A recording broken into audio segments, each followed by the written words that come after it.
Noi siamo contenti dell'arrivo della nuova macchina. È stato un dono grandissimo. È più larga delle altre ed è molto comoda.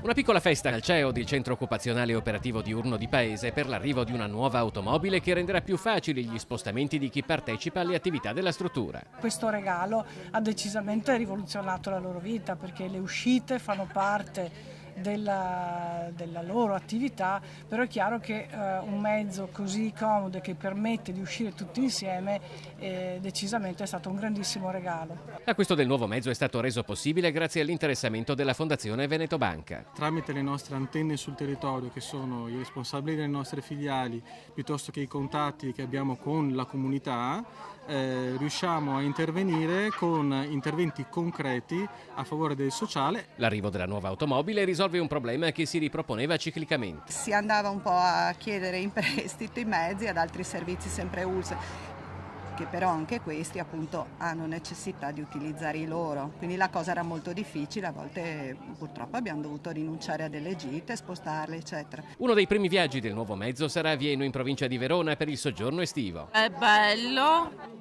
è comoda. Ma hai già fatto un giro? Sì, dai. Non andi una volta taglieri stretti, adesso ti si bei larghi così non te stringi neanche di più. L'ho trovata molto bella, comoda, grande perché ci stanno 7 persone. Quindi pronti per andare a fare gite Sì, adesso? sì.